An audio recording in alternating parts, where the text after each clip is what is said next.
নমস্কার দর্শক, আমি স্বরূপ। আপনারা দেখছেন স্মার্ট গার্ডেন নদিয়া। এই যে লাগাতার যে নিম্নচাপ, এই যে অসময় বৃষ্টি চাষিদের মাজা একদম ভেঙে দিয়েছে। সে আপনি ধান বলুন, আপনি বাগিচা ফসল বলুন, আপনি ফুল বলুন, যে কোনো ফসল সবজি বলুন, সমস্ত কপি থেকে শুরু করে লঙ্কা থেকে শুরু করে সমস্ত ফসল একদম শেষ। যদিও আমাদের এদিকে এইসব চাষ কম, আমাদের এদিকে ফুলের চাষটা বেশি। তো দেখাবো এই বর্ষায় কতটা ক্ষতি হয়েছে, সেটা একবার আপনাদের দেখাবো। আর একদম নতুন যারা দেখছেন আপনারা সাবস্ক্রাইব করুন, আর যারা আমার পুরনো সাবস্ক্রাইবার আছেন তারা লাইক শেয়ার করুন, কমেন্টস করুন কিছু জানতে হলে।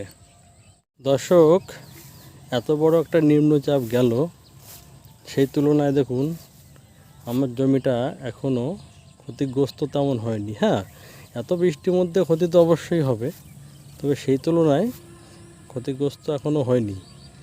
আর আশপাশের আমার যত জমি আছে, আমার জমির আশপাশে, সেইগুলো একবার একটু দেখাবো আপনাদের, তাহলে আপনারা বুঝতে পারবেন যে অবস্থাটা কি হয়েছে। যদিও এখন দুপুরবেলা ক্যামেরায় কতটা আসা যায় না। দেখুন, গাছ মরা, গাছ ঝিমানো, আমার জমিতে কিচ্ছু নেই। দর্শক, এটা আমার জমির পাশে একটা জমি, দেখুন অবস্থা। নিম্নচাপের মধ্যে কিচ্ছু বোঝা যায়নি। দর্শক, ক্যামেরায় কি বুঝতে পাচ্ছেন? নিম্নচাপের মধ্যে কিচ্ছু বোঝা যায়নি। রৌদ্র উঠেছে, দেখুন দেখুন যেদিকে দেখাবো, এই আমার পাশের জমি দেখুন, বড় বড় ফুল, বড় গাছ, তাও দেখুন ঝিমোচ্ছে। এইবার দর্শক আসি, এর যে সলিউশন, এর কিন্তু পার্মানেন্ট সলিউশন কিছু নেই। অ্যাকচুয়ালি আমাদের কৃষকদেরও দোষ আছে। এক জমিতে একই ফসল বারে বারে করে, মাটি শোধন করে না, হ্যাঁ, শুধু রাসায়নিক সার, জৈব সার ব্যবহার করে না, যার জন্য কি হয়, শিকড়, রুট এত ক্ষতিগ্রস্ত হয়। একটু প্রাকৃতিক দুর্যোগ এলে পরেই ব্যাস, এরা লেজ গুটিয়ে ফেলে। আর চাষ করতে গেলে প্রাকৃতিক দুর্যোগ আসবে না, এর তো কোনো মানে নেই। তো এই মুহূর্তে আপনারা, আমি দুটো জিনিস বলে দিই, সেটা হচ্ছে বায়োস্ট্যাট কোম্পানির রোকো, এই ফাঙ্গিসাইডটি গোড়ায় ঢালুন, সারা জমিতে হিউমিক অ্যাসিড স্প্রে করুন, ঠিক আছে? আর যেগুলো বড় ফুল আছে তার ক্ষেত্রে বলছি, ভিডিওটা শেষ পর্যন্ত দেখতে থাকুন। দেখুন দর্শক, কীভাবে ক্ষতিগ্রস্ত হয়েছে, দেখুন একদম চাষির মাথায় হাত। এক্ষুনি এই ধরনের সমস্যা যাদের আছে, এক্ষুনি আপনারা দেরি করবেন না, এক্ষুনি সলিউশন বলবো, এক্ষুনি করুন। আপনারা তো প্রথম থেকেই আপনারা চুন ফুন অতটা ব্যবহার করেন না, জমি শোধন করেন না, শুধু ডগা কেটেই লাগিয়ে দেন, তাই আজ এই অবস্থা। তো আমি বলছি কি করবেন, ভিডিওটা দেখুন। গাঁদা ফুল থেকে শুরু করে, লঙ্কা থেকে শুরু করে, বেগুন থেকে শুরু করে, কপি থেকে শুরু করে, টমেটো থেকে শুরু করে, এই সমস্ত ফসলে যেগুলো গাছ ঝিমোচ্ছে তাদের ক্ষেত্রে বলছি, গাছ যদি ঝিমিয়ে থাকে তাহলে আপনারা কি করবেন, এই মুহূর্তে আপনারা ধানুকা কোম্পানির কণিকা ফাঙ্গিসাইড, ধানুকা কোম্পানির কণিকা, না হলে বায়োস্ট্যাট কোম্পানির রোকো, এর সঙ্গে নেবেন হিউমিক অ্যাসিড। এটা ব্ল্যাক গোল্ড নামে মার্কেটে পাওয়া যাবে। Humic acid 95%। এটা জলে সুন্দর করে গুলে নিয়ে এটা কি করবেন, এই হিউমিক অ্যাসিড সারা জমিতে দিয়ে দেবেন স্প্রে করে। আর রোকোটা এর সঙ্গে স্প্রে করে দেবেন।